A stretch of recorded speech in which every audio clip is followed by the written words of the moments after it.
Mr. Knightley invites you to taste his strawberries, which are ripening fast.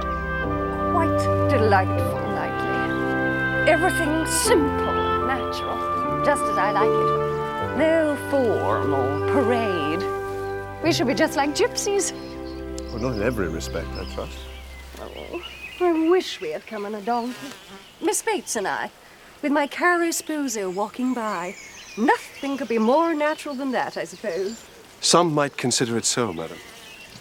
But Knightley, you should have left it all to me. The invitations, everything.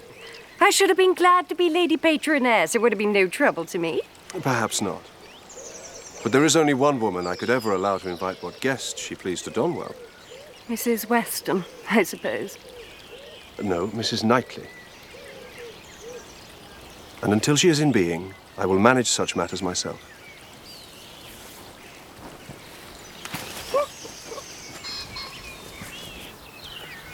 Well, here we are. You're all very welcome. The finest fruit in England. I believe they're everybody's favourite, always wholesome. How delightful to gather for oneself. The only way of really enjoying them, don't you think? With one's basket over one's arm. So simple and natural. I fancy myself as a sort of shepherdess, you know. Oh, are you fond of sheep then, Mrs. Elton? I thought Mr. Churchill was to be with us today. He hoped to ride over from Richmond. He should have been here by now. I must confess I am a little anxious. I have fears of his horse. More likely Mrs. Churchill has produced some new symptom to keep him with her. Oh, look. Poor Jane Fairfax. How can she bear it? I will not take no for an answer, Jane. This is a friend of Mrs. Bragg's. A very superior situation. With only 2 daughters and very close to Maple Grove. Say the word, Jane. I shall write this very day. I beg you would excuse me, Mrs. Elton.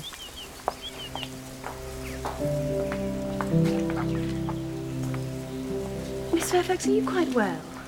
Is there anything I can do? This heat really is most oppressive.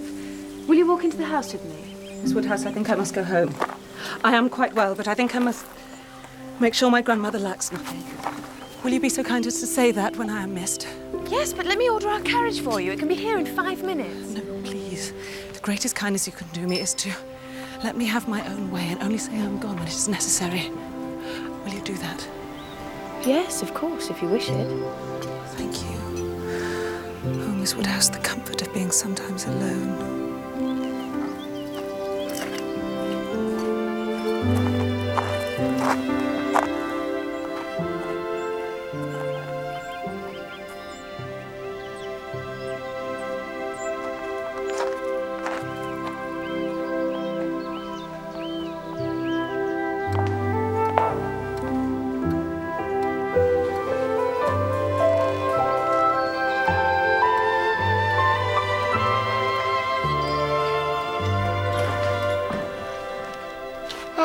There you are, my dear.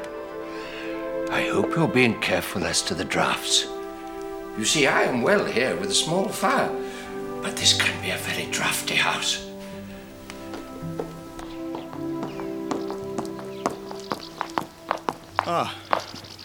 Miss Woodhouse. Where is everybody? I suppose there was hardly much point in my coming. The party will be breaking up, I suppose. I met one as I came in. Madness in such weather, absolute madness. What delayed you? Oh, Mrs. Churchill, one of her nervous seizures. This heat is really too much. You will soon be cooler if you stand still. Yes, thank you, but I must go back again. Could very ill be spared, but such a point was made of my coming. But you will come tomorrow on our outing to Box Hill. No, will not be worthwhile. If I come, I shall be cross. Then pray stay at Richmond. If I do, I shall be crosser still, thinking of you all there without me. These are difficulties you must settle for yourself. Choose your own degree of crossness. You're quite right. I'm an absolute bear today. I will leave you. If I come to Box Hill, I promise to be in good temper. Good day.